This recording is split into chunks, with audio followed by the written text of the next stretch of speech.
ജനസംഖ്യാടിസ്ഥാനത്തിൽ മണ്ഡല ക്രമീകരണത്തിനെതിരെ പ്രതിഷേധം ശക്തം. അധികാരം നിലനിൽക്കാനുള്ള കേന്ദ്ര സർക്കാരിന്റെ തന്ത്രമെന്ന് ആരോപണം.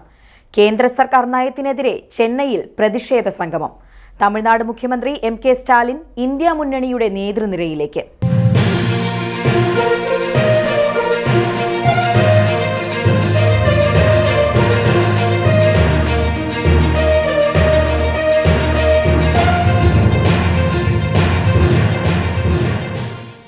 മണ്ഡല പുനർനിർണയ നീക്കത്തിനെതിരെ തമിഴ്നാട് മുഖ്യമന്ത്രി MK സ്റ്റാലിൻ വിളിച്ചു ചേർത്ത യോഗം കേന്ദ്ര സർക്കാരിനെതിരായ ദക്ഷിണേന്ത്യൻ സംസ്ഥാനങ്ങളുടെ പ്രതിഷേധ സംഗമം കൂടിയായി മാറി. 13 പാർട്ടികളുടെ പ്രതിനിധികൾ യോഗത്തിൽ സംബന്ധിക്കുന്നുണ്ട്. ജനസംഖ്യയുടെ അടിസ്ഥാനത്തിൽ മണ്ഡലങ്ങൾ പുനർനിർണയിക്കുന്നത് ശാസ്ത്രീയമല്ലെന്നും ഇതുവഴി ഒട്ടേറെ സംസ്ഥാനങ്ങൾക്ക് അവകാശങ്ങൾ നഷ്ടമാകുമെന്നുമാണ് യോഗം മുന്നോട്ട് വയ്ക്കുന്നത്. കഴിഞ്ഞ 2 വർഷമായി മണിപ്പൂർ കത്തുകയാണ്. എന്നാൽ ആ വികാരം പാർലമെന്റിൽ എത്തുന്നില്ല. കാരണം അവർക്ക് അംഗബലമില്ല. ഈ വിധത്തിൽ BJPക്ക് വേരോട്ടമില്ലാത്ത സംസ്ഥാനങ്ങളിലെല്ലാം മണ്ഡലം വെട്ടിക്കുറച്ചൊതുക്കാനുള്ള നീക്കമാണ് കേന്ദ്രമന്ത്രി അമിത്ഷായുടെ നേതൃത്വത്തിൽ നടക്കുന്നതെന്നാണ് സ്റ്റാലിൻ ശക്തമായ ഭാഷയിൽ പ്രതികരിക്കുന്നത്. ഇതര പ്രതിപക്ഷ കക്ഷികൾക്കിടയിൽ ഏറെക്കാലമായി പുകഞ്ഞുകൊണ്ടിരുന്ന വികാരമാണിത്. എന്നാൽ സംഘടിത പ്ലാറ്റ്ഫോമിൽ ഈ വിഷയം ആദ്യമായി എത്തുന്നത് ഇപ്പോഴാണ്. ഈ വിഷയത്തിൽ സംസ്ഥാനങ്ങളുടെ ആശങ്ക പരിഹരിക്കാതെ മുന്നോട്ടു പോകാൻ കേന്ദ്ര സർക്കാരിനെ അനുവദിക്കില്ല എന്ന ഉറച്ച തീരുമാനമാണ് യോഗത്തിൽ കൈക്കൊണ്ടത്. ഇതോടെ ഇന്ത്യ മുന്നണിയുടെ നേതൃനിരയിലെ കരുത്തനായ നേതാവായി MK സ്റ്റാലിൻ ഇതിനോടകം മാറിയിട്ടുമുണ്ട്. അതുകൊണ്ട് തന്നെ ചെന്നൈയിൽ നടന്ന യോഗത്തിന് ദേശീയ രാഷ്ട്രീയത്തിൽ സവിശേഷ പ്രാധാന്യവുമുണ്ട്. കേന്ദ്ര സംസ്ഥാന ബന്ധങ്ങളെയും കേന്ദ്ര ഭരണത്തെയും നേരിട്ട് ബാധിക്കുന്നതാണ് മണ്ഡല പുനഃക്രമീകരണം.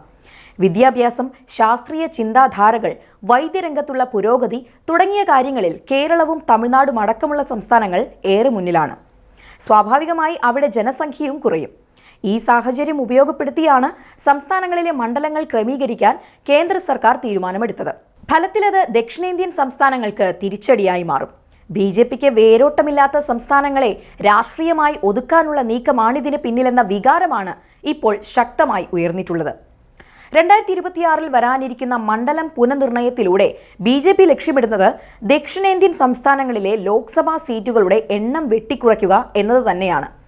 BJP വിരുദ്ധ വോട്ടുകളാണ് ദക്ഷിണേന്ത്യൻ സംസ്ഥാനങ്ങളിൽ ഏറെയുമെന്നതാണ് യാഥാർത്ഥ്യം. ഇവിടങ്ങളിൽ ലോക്സഭാ സീറ്റുകളുടെ എണ്ണം കുറയുന്നത് ഫലത്തിൽ BJPക്ക് ഗുണകരമായി മാറുകയും ചെയ്യും. മണ്ഡല പുനർനിർണയം നടന്നാൽ കേരളത്തിനത് വലിയ തിരിച്ചടിയായി മാറും. നിലവിലുള്ള 20 സീറ്റിൽ നിന്നും 12 എണ്ണമായി ചുരുങ്ങും. തമിഴ്നാട്ടിലും 8 സീറ്റിന്റെ കുറവ് വരും. ആന്ധ്രാപ്രദേശ്, തെലങ്കാന എന്നിവിടങ്ങളിലും 8 സീറ്റ് വീതം കുറയും. കർണാടകയിലാകട്ടെ പുതിയ കണക്കുകൾ പ്രകാരം 2 സീറ്റുകളും ഇല്ലാതാകും. ഇതിനു പുറമെ പശ്ചിമ ബംഗാൾ, ഒഡീഷ, പഞ്ചാബ്, ഹിമാചൽ പ്രദേശ്, ഉത്തരാഖണ്ഡ് എന്നിവിടങ്ങളിലും സീറ്റുകളുടെ എണ്ണത്തിൽ കുറവാണ് വരിക. അതേസമയം നിലവിൽ BJPക്ക് മേൽക്കോയ്മയുള്ള ഉത്തർപ്രദേശിൽ 11 സീറ്റിന്റെയും ബീഹാറിൽ 10 സീറ്റിന്റെയും രാജസ്ഥാനിൽ 6 സീറ്റിന്റെയും മധ്യപ്രദേശിൽ 4 സീറ്റിന്റെയും വർധനവ് ഉണ്ടാവുകയും ചെയ്യും. കേന്ദ്രം ഭരിക്കേണ്ടത് ആരെന്ന് നിശ്ചയിക്കുന്നതിൽ വലിയ പങ്ക് വഹിക്കുന്നത് ഹിന്ദി ഭൂരിപക്ഷ പ്രദേശമാണ്. അവിടങ്ങളിൽ ഈ വിധത്തിൽ സീറ്റ് വർധന കൂടിയാകുമ്പോൾ ഭരണം നിയന്ത്രിക്കാനുള്ള സാധ്യത ഈ സംസ്ഥാനങ്ങൾക്ക് ലഭിക്കുകയും ചെയ്യും. നിലവിൽ ഈ പ്രദേശങ്ങളിൽ മുൻതൂക്കം BJPക്ക് ആയതിൽ ജനസംഖ്യാനുസൃത മണ്ഡല പുനർനിർണയവുമായി കേന്ദ്ര സർക്കാർ മുന്നോട്ടു പോകുമെന്നത് ഉറപ്പാണ്. ഇതിലെ രാഷ്ട്രീയ പോരാട്ട സാധ്യതകൾ തിരിച്ചറിഞ്ഞു തന്നെയാണ് തമിഴ്നാട് മുഖ്യമന്ത്രി MK സ്റ്റാലിന്റെ നേതൃത്വത്തിൽ ശക്തമായ പ്രതിഷേധ സ്വരങ്ങൾ ഇതിനെതിരെ ഇപ്പോൾ ഉയർന്നു തുടങ്ങിയിട്ടുള്ളത്. നിലവിലുള്ള സീറ്റുകൾ പോലും നഷ്ടമാകുന്നതോടെ ദക്ഷിണേന്ത്യൻ സംസ്ഥാനങ്ങൾക്ക് കേന്ദ്രഭരണ സംവിധാനത്തിൽ ക്രിയാത്മകമായി ഇടപെടാനുള്ള സാധ്യതകൾ കൂടിയാണ് ഇതുവഴി ഇല്ലാതാകുന്നത്. അതുകൊണ്ടുകൂടിയാണ് പ്രതിപക്ഷ കക്ഷികളെ അണിനിരത്തി ചെന്നൈയിൽ പ്രതിഷേധ സംഗമത്തിന് സ്റ്റാലിൻ നേതൃത്വം വഹിച്ചതും. ജനസംഖ്യാ കണക്കെടുപ്പിന്റെ മറവിൽ ദക്ഷിണേന്ത്യൻ സംസ്ഥാനങ്ങൾക്ക് നിലവിലുള്ള ലോക്സഭാ സീറ്റുകൾ പോലും നഷ്ടമാകുമെന്ന യാഥാർത്ഥ്യം തിരിച്ചറിഞ്ഞാണ് പ്രതിപക്ഷ കക്ഷികൾ ഇപ്പോൾ രംഗത്തെത്തിയിരിക്കുന്നത്.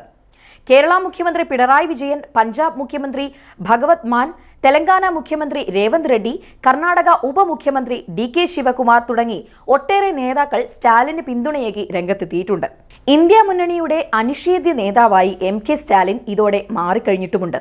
BJPയുടെ ശക്തി കേന്ദ്രമായ ഹിന്ദി ബെൽറ്റ് ഒഴികെയുള്ള സംസ്ഥാനങ്ങളെ ദോഷകരമായി ബാധിക്കുന്ന മണ്ഡല പുനഃക്രമീകരണത്തിനെതിരെ ഇന്ത്യ മുന്നണിയുടെ നേതൃത്വത്തിൽ പ്രതിഷേധം ഉയർത്തണമെന്ന് തീരുമാനിച്ചിരുന്നുവെങ്കിലും അതൊന്നും പ്രാവർത്തികമായില്ല. ഈ സാഹചര്യത്തിലാണ് സ്റ്റാലിൻ മുൻകൈയെടുത്ത് ചെന്നൈയിൽ മണ്ഡല പുനർനിർണയ നീക്കത്തിനെതിരെ യോഗം ചേർന്നതും ഇടതുപക്ഷ കൂട്ടായ്മ എന്ന നിലയിൽ അത് വൻ വിജയമായി മാറിയതും. കേരളത്തിൽ നിന്ന് മുഖ്യമന്ത്രി പിണറായി വിജയന് പുറമെ CPI സംസ്ഥാന സെക്രട്ടറി ബിനോയ് വിശ്വം, മുസ്ലിം ലീഗ് സംസ്ഥാന ജനറൽ സെക്രട്ടറി PMA സലാം, RSP നേതാവ് NK പ്രേമചന്ദ്രൻ MP, കേരള കോൺഗ്രസ് നേതാക്കളായ Jose K Mani, Francis George എന്നിവരും പങ്കെടുത്തിട്ടുണ്ട്. ജനസംഖ്യയുടെ മറവിൽ സീറ്റുകൾ വെട്ടിക്കുറയ്ക്കാനുള്ള BJPയുടെ നീക്കവും അതിനെ പ്രതിരോധിക്കാനുള്ള പ്രതിപക്ഷ കക്ഷികളുടെ ശ്രമവുമെന്ന നിലയിൽ ഈ കൂട്ടായ്മയ്ക്ക് സവിശേഷ പ്രാധാന്യമാണുള്ളത്. എന്തുതന്നെയായാലും അടുത്ത കാലത്ത് ഐക്യബോധം ശിഥിലമായ ഇന്ത്യ മുന്നണിക്ക് പുനർജീവൻ പകരുന്ന വിധത്തിലായി ഈ കൂട്ടായ്മ എന്നത് എടുത്തു പറഞ്ഞേ മതിയാവുകയുള്ളൂ.